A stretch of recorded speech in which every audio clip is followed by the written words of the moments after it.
রাখলেন ইমাম আবু জাফর বেগ, আল্লাহ রাব্বুল আলামিন তাকে হায়াতে তয়্যিবা দান করুন। আমরা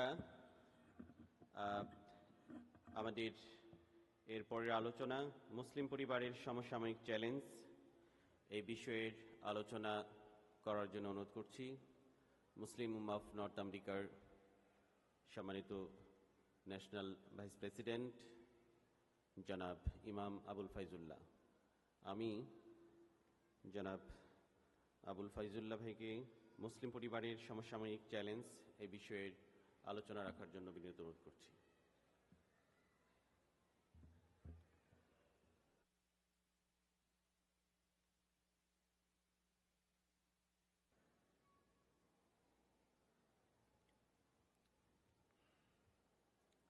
أعوذ بالله من الشيطان الرجيم.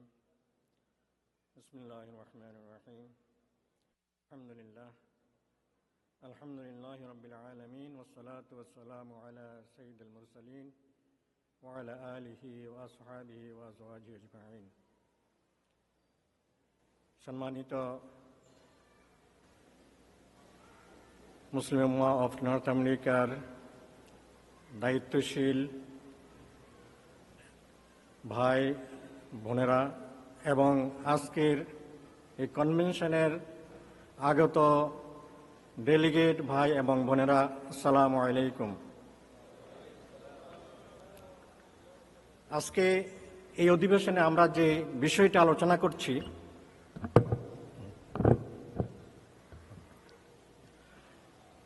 আমাদের এই অধিবেশনের যে মূল বিষয়টা হচ্ছে আমাদের পরিবার। তাই আমার পরিবারের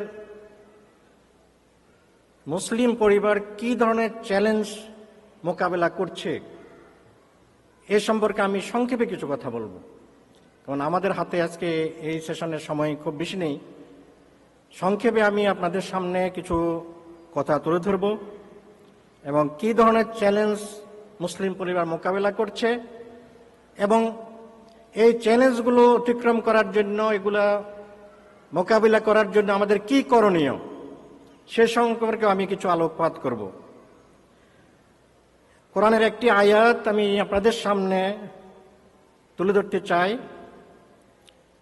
যে ফাবিমা রাহমাতিম মিনাল্লাহি লিনতা লাহুম ওয়ালাউ কুনতা ফাদ্দান গালিজাল কলব লানফাদ্দু মিন হাওলিক ফাআফু আনহুম ওয়াস্তাগফির লাহুম ওয়াশাওিরহুম ফিল আমর ফাইজা আযামতা ফাতাওয়াক্কাল আলাল্লাহ।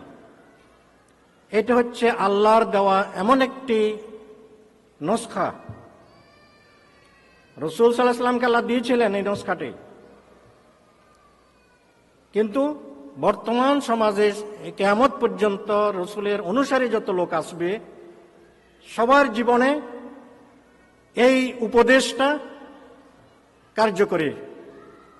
তাই আমি এই কথাটাকে সামনে রেখে প্রথম বলতে চাই মুসলিম পরিবার বলতে আমরা কি বুঝি। যে আমরা যে মুসলিম পরিবার বলবো,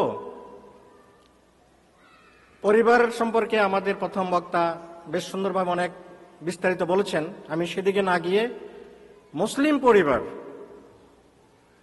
মুসলমানদের মধ্যে আমরা এখানে দেখি এই আমেরিকার বুকে দুই ধরনের পরিবার রয়েছে। একটা হচ্ছে প্র্যাকটিসিং মুসলিম আর একটা হচ্ছে নন প্র্যাকটিসিং মুসলিম পরিবার। মুসলমান সবাই দাবি করে, কিন্তু নন প্র্যাকটিসিং আবার কেউ নিজেকে স্বীকার করে না, বলবে না, দেখবেন।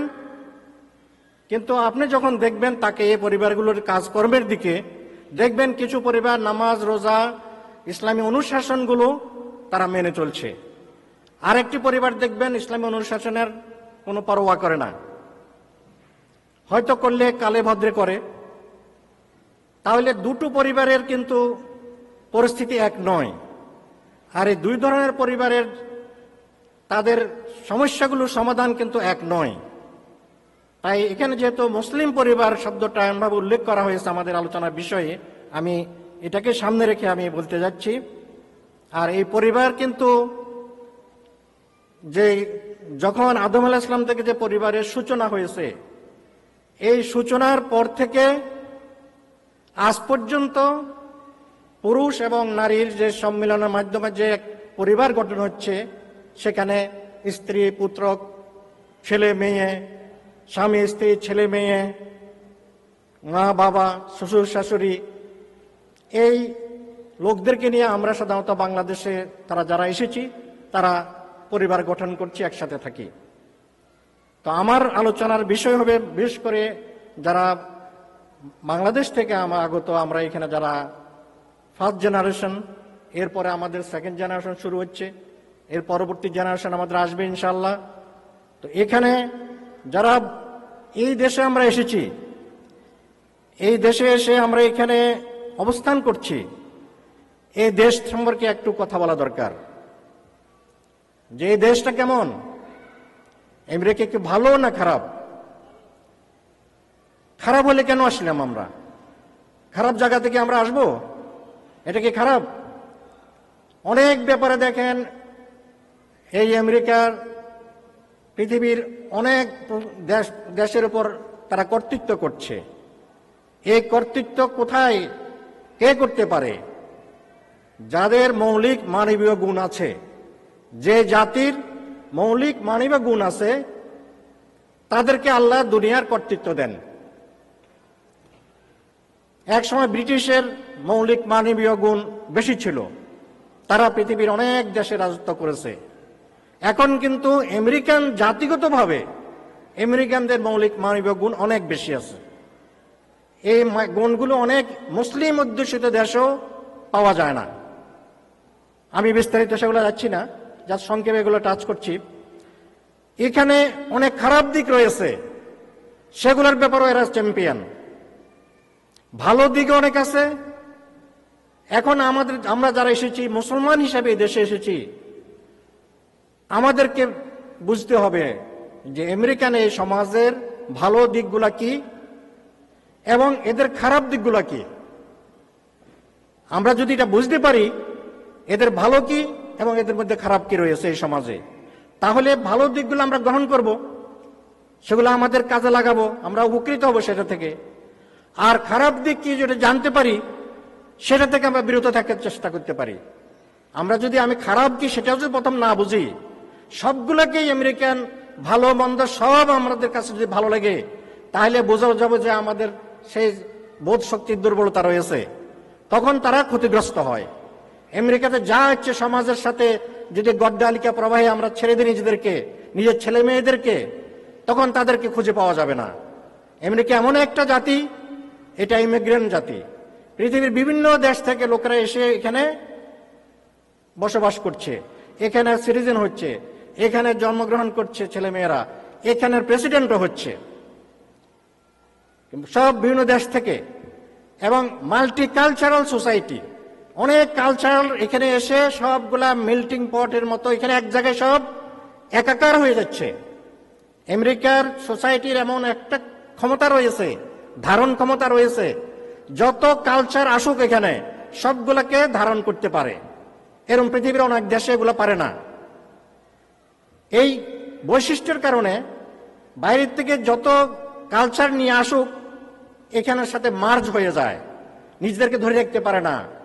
মুসলমানরা প্রথম এখানে মুসলমানও এসেছিল। আমেরিকাতে মুসলমান প্রথম দিকে দুই প্রকারের মুসলমান এসেছিল। কিছু মুসলমান এসেছে ব্যবসা বাণিজ্য করতে, আর কিছু মুসলমান এসেছিল স্লেভ হিসেবে।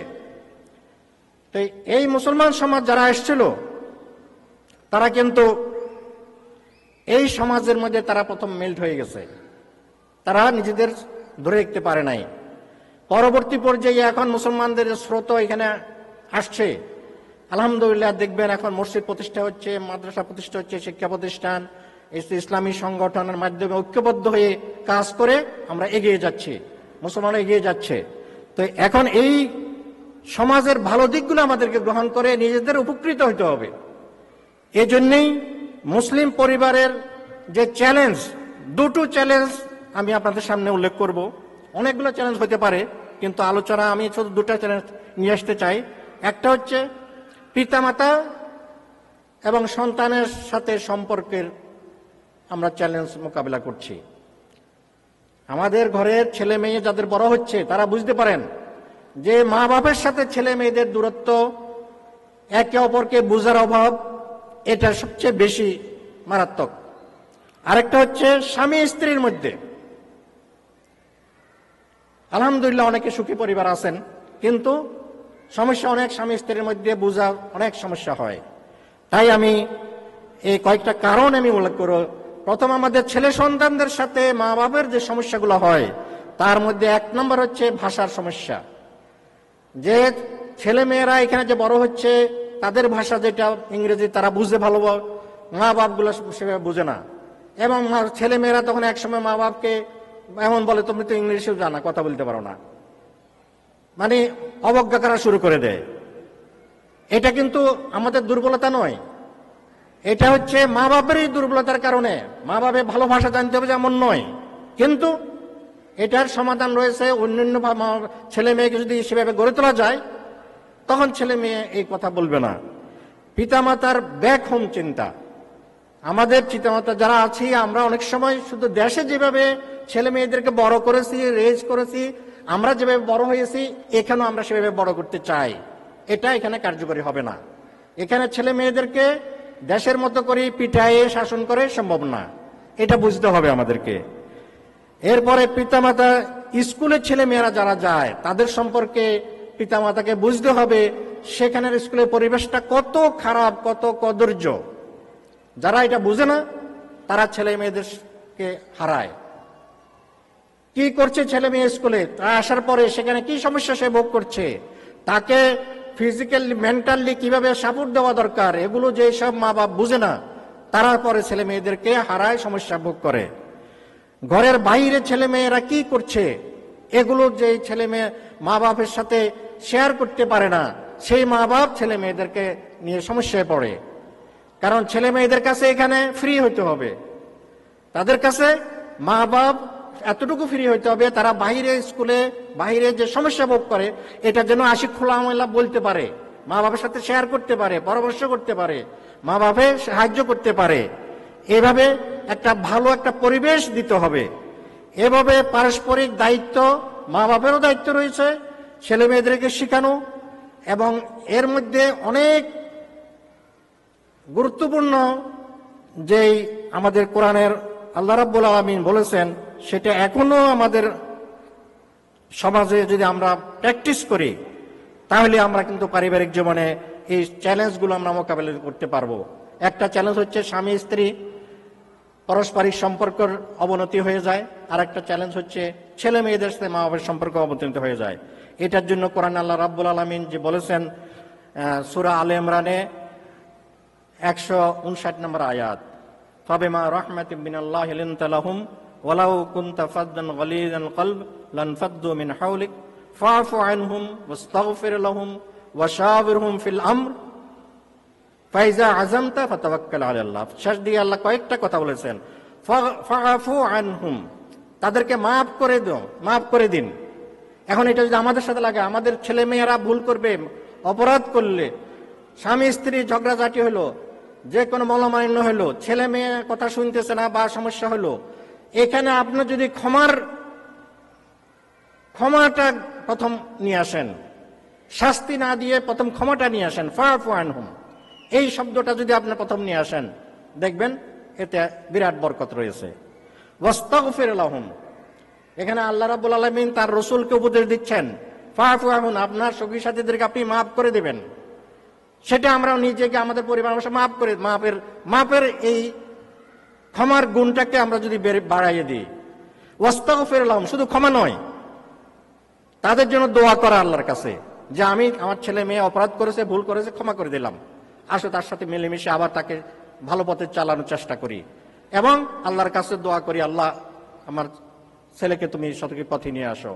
স্বামী স্ত্রীর মধ্যে দূরত্ব সৃষ্টি হয়েছে, একে অপরকে মাফ করে দিই, আল্লাহর কাছে দোয়া করি, রব্বানা হাবলানা মিন আজওয়াজিনা যুররিয়াতিনা কুররাতা আয়ুন ওয়াজআলনা লিল মুত্তাকিনা ইমামা।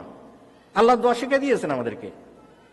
এরপরে ওয়াশাউরহুম ফিল আমর, তাদের সাথে পরামর্শ করো। এই স্বামী স্ত্রী পরস্পর যে সমস্যা হয়, ছেলে মেয়েদের সাথে সমস্যা হয়, তাদেরকে নিয়ে পরামর্শ করো, বসো। এই মুনার একটা কর্মসূচি রয়েছে আপনারা জানেন, পারিবারিক বৈঠক, পারিবারিক বৈঠক করার একটা মুনার কর্মসূচি রয়েছে। আমাদের সব কর্মীরা ভাইরা পারিবারিক বৈঠক করার জন্য উপদেশ দেওয়া হয়। আপনারা পারিবারিক বৈঠক কি? এই ওয়াশাওিরহুম ফিল আমর, সমস্যাগুলো নিয়ে ছেলে মেয়ে স্ত্রী পুত্র সবাই মিলে বসে পরামর্শ করুন। এই পরামর্শের মধ্যে আল্লাহ বরকত দেন। তখন যখন পরামর্শ করে কোনো একটা সিদ্ধান্ত করবেন, সেটার উপর ফাইজা আজমতা ফাতাওয়াক্কাল আলাল্লাহ, যখন একটা সিদ্ধান্ত করবেন এর উপর আল্লাহর উপর তাওয়াক্কুল করে সেটা বাস্তবায়নের জন্য চেষ্টা করে যাবেন। এটা হচ্ছে নসখা। পরিবারকে সুখী রাখার জন্য এই চ্যালেঞ্জ, যখন যে কোনো চ্যালেঞ্জ আপনারা আসুক না কেন, এবারে এক চ্যালেঞ্জগুলো আপনার চিন্তা করেন, কে কি সমস্যা ফেস করতেছেন সেটার সাথে আপনি মিলান।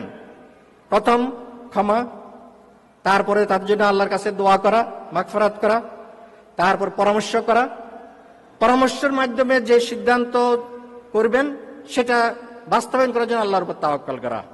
আল্লাহ আমাদেরকে তৌফিক দিক, যেন আল্লাহ আমাদের পরিবারগুলোকে সুন্দর সুখী পরিবার হিসেবে গড়ে তোলার তৌফিক দেন। আমাদের ছেলে মেয়েদেরকে যেন আমরা সাদকায়ে জারিয়া হিসেবে রেখে যেতে পারি। আল্লাহর এই পরামর্শ যদি আয়াতকে যদি আমরা সামনে রেখি, তাহলে যেন আমরা সাদকায়ে জারিয়া হিসেবে আমাদের সন্তানদেরকে এখানে রেখে যেতে পারি। কারণ সাদকায়ে জারিয়া হিসেবে যদি তাদেরকে নেক আওলাদ হিসেবে রেখে যাই, সেটা আমাদের জন্য লাভ। আমাদের আমল নামায় তাদের আমল যোগ হবে, নেক আমল যোগ হবে। আর যদি আমরা হুঁশিয়ার না হই, আমরা যদি সঠিকভাবে আমল না করি, নেক আওলাদ হিসেবে রেখে যেতে না পারি, তখন কিন্তু আমাদের জন্য ভয়াবহ বিপদ রয়েছে। সেই দায়িত্ব কিন্তু আমাদের নিতে হবে। যেহেতু আমরা আমাদের পরিবার পরিজনকে এখানে ইমিগ্রেন্ট করে এনেছি, এই দায়িত্ব আমাদের কাঁধের উপর রয়েছে।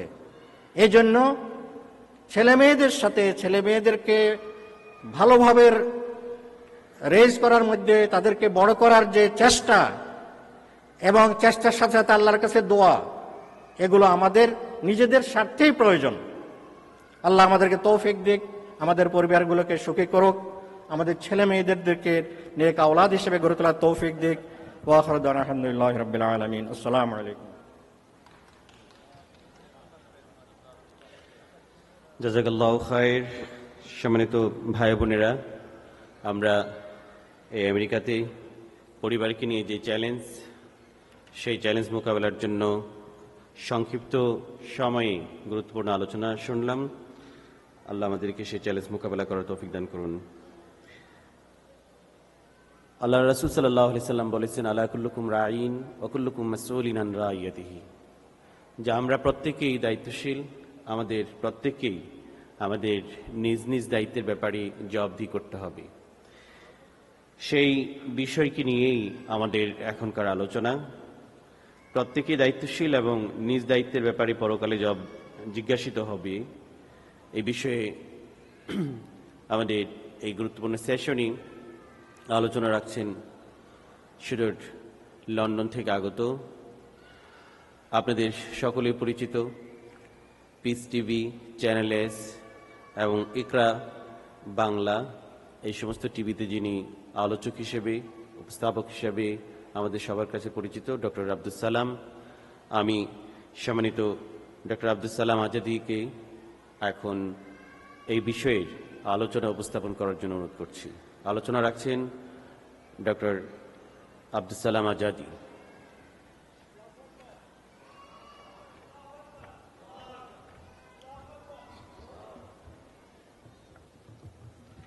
আসসালামু আলাইকুম ওয়া রাহমাতুল্লাহি ওয়া বারাকাতুহু। আলহামদুলিল্লাহি ওয়া কাফা ওয়া সালামুন আলা ইবাদিহিল্লাযীনা ইসতাফা ওয়া বা'দ।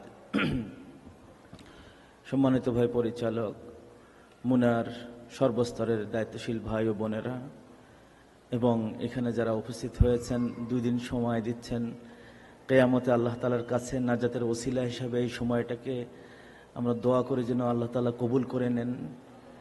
আমরা আল্লাহর কাছে দোয়া করি, আল্লাহ যে সমস্ত ভাই বোনদেরকে এখানে নিয়ে এসেছো, হাসরের ময়দানে একসাথে উঠায়ও এবং একসাথে আমাদেরকে জান্নাতে নিয়ে।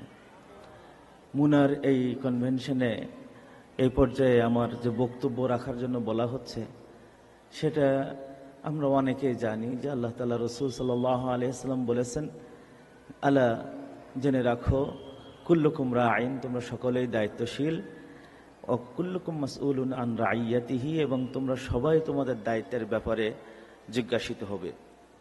এই ব্যাপারে আমার উস্তাজ প্রফেসর রুহুল আমিন সাহেব কথা বলেছেন, আর দুইজন আমার উস্তাজ তারা কথা বলে গেছেন।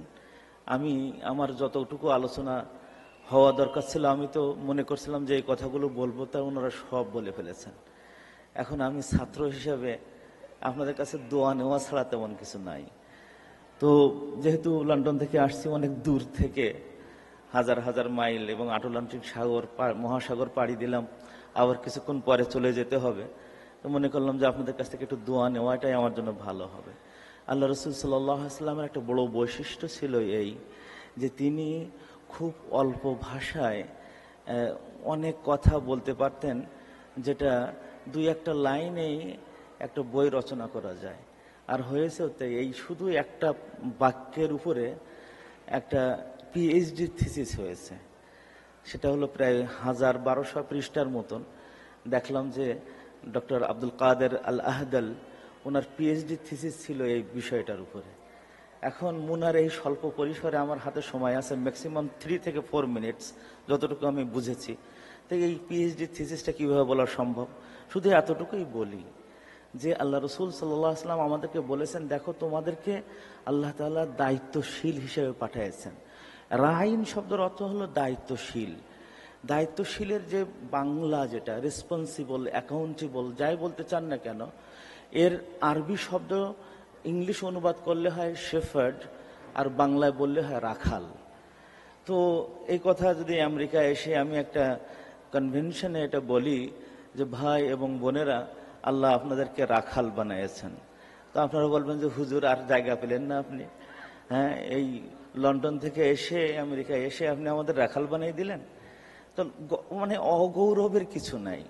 আমাদের নবী মুহাম্মদ সাল্লাল্লাহু আলাইহি ওয়াসাল্লাম বলেছেন, দেখো আমি জয়হুন নামে একটা জায়গা আছে, জয়হুন নামে, সেখানে আমি ছাগল চড়াতাম। এবং এটাও তোমরা জেনে রাখো যে প্রায় সব নবীদেরকে আল্লাহ তাআলা কোনো না কোনো পর্যায়ে ছাগল চড়াইয়াছেন, তো রাখালগিরি করাইছেন। আমি চিন্তা করলাম যে এত বড় নবী হবেন, মানে সাইয়্যিদুল আম্বিয়া মুরসালিন হবেন, তাকে আবার এরকম শেফার্ড বানালো, রাখাল বানালো, তার কারণ কি? আমারও ছোটবেলায় ছাগল চড়ানোর একটু অভ্যাস আল্লাহ তাআলা আমার মানে সুযোগ দিয়েছিলেন। আমার আব্বা মনে করতেন যে তুই কি হবি কি না হবি ঠিক নেই, তখন তো ছাগল চড়াই এই জন্য খেতে পারিস, একটু কয়েকটা ছাগল কিনে দিলেন, বলে তুই এটা চড়াবি। তো আমার জীবনে দেখলাম অনেক কাজ আমি করেছি, আমি দোকানদারি করেছি, আমি মাস্টারি করেছি, লন্ডনে এখনো আমি ওখানে পড়াই, ইউনিভার্সিটি পর্যায়ে পড়াশুনো করাই দেখলাম, প্রাইমারি লেভেলে পড়াশুনো করাই দেখলাম, বিভিন্ন দেশে, মালয়েশিয়াতেও একটু পড়ানোর একটু অভিজ্ঞতা ছিল, মদিনাতেও পড়ানোর একটু অভিজ্ঞতা ছিল। তো সারা দেশ সারা দুনিয়া পড়ানোর অভিজ্ঞতা সব মিলিয়ে দেখলাম দুনিয়ার সবচেয়ে কঠিন কাজ হলো ছাগলের রাখাল হওয়া। আর আল্লাহ রসুল বলতেছেন যে তোমাদেরকে কিন্তু রাখাল বানিয়ে দেওয়া হয়েছে। কারণটা কি? এর জন্য সর্বপ্রথম দরকার হয় ধৈর্যের। সর্বপ্রথম দরকার হয় ধৈর্যের। আমার 3টি ছাগল ছিল, তাই দেখতে যেয়ে 3টি যখন দড়ি আমার হাতে থাকতো আর 3টি যখন 3 দিকে দৌড় মারতো, তখন আমি আব্দুল সালাম ছোট ছিলাম, 2-3 বার পড়ে যেতে হতো। ওই সময় হাতের লাঠিটা যদি আমি ব্যবহার করি তো 3টা ছাগল মরে যাবে, আবার যদি লাঠি না ব্যবহার করি তো আমি মরে যাব। কি একটা অবস্থায় ছাগল আমাকে ফেলতো যে আমি এই জন্য আল্লাহ রসুলের কথাটা আমার খুব পড়ি আর হাসি এবং চিন্তা করি যে যদি আপনি বাবা হন, ওখানে যদি আপনার ওই চোখ রাঙানো আপনার ছেলেকে দেখান, কদিন পরে আপনি ওই ছেলের চোখ রাঙানো দেখবেন। আপনি বিয়ের প্রথম রাত থেকে শুরু করে নিয়ে আপনার স্ত্রীর সাথে অথবা স্ত্রী স্বামীর সাথে যদি মানে চোখ রাঙানো দেখান, দেখবেন যে মরণের আগে হলেও ওই চোখ রাঙানো দেখতে দেখতে মরতে যাচ্ছেন। মানে ধৈর্য আপনার জীবনের মধ্যে এমনভাবে আনতে হবে যে ধৈর্যের পাহাড় হতে হবে।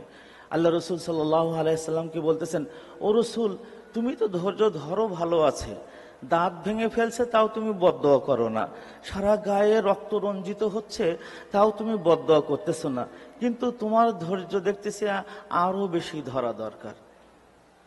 আমাদের নবী সাল্লাল্লাহু আলাইহি সাল্লাম বলেন, এ কি, এর চেয়ে ধৈর্য কি? তখন বলতেছেন যে ফাসবির, ফাসবির, সবর করো। কামা সবারা উলুল আজমি মিনার রসুল, যেমন ভাবে 5 জন উলুল আজমি মিনার রসুল ইব্রাহিম, নূহ, মূসা, ঈসা, এই 4 জন যেমন ভাবে ধৈর্য ধারণ করেছে, ওই রকম ধৈর্য ধারণ করো। রাখাল হয়েছ এবং এই রাখালদের ব্যাপারে প্রত্যেকটা ব্যাপারে তোমার কাছে আমি জিজ্ঞাসাবাদ করব। যেমন ভাবে জিজ্ঞাসাবাদ করব আবু জাহালের পিছনে তুমি কি করেছো, ঠিক ওই রকম ভাবে জিজ্ঞাসাবাদ করব তুমি আবু বকরের সাথে তুমি কি ব্যবহার করেছো। যখন বুঝবো যে আবু বকরকে জান্নাতের 8টা দরজা দিয়ে আবু বকরকে ডাকা হয় এবং বলে যে আবু বকর তুমি আমার ভেতর দিয়ে তুমি জান্নাতে প্রবেশ করো, তখন আমি সার্টিফিকেট দেবো মুহাম্মদ নাজাহতা, মুহাম্মদ সাল্লাল্লাহু আলাইহি ওয়াসাল্লাম তুমি সফলকাম হয়েছো। আর যখন দেখবো যে আবু জেহেলের আঘাত খেয়ে মাথা দিয়ে রক্ত পড়তেছে, আবু জেহেলের আঘাত খেয়ে মাথা দিয়ে রক্ত পড়তেছে, হামজা ওই রক্ত দেখে মুসলমান হয়ে যাচ্ছে, এরপরে আল্লাহ রসুল সাল্লাল্লাহু আলাইহি ওয়াসাল্লামের কাছে এসে বলে যে ইয়া রাসূলুল্লাহ, আমি শপথ করতেছি যে তোমাকে আঘাত করেছে তার রক্তের বিনিময়ে নিয়ে এসেছি, তাকে ওই রকম মাথা ফাটাই দিয়ে আসছে। আল্লাহ রসুল সাল্লাল্লাহু আলাইহি ওয়াসাল্লাম আশ্চর্য হয়ে যাবেন, কেন তো আপনি মাথা ফাটাতে গেলেন?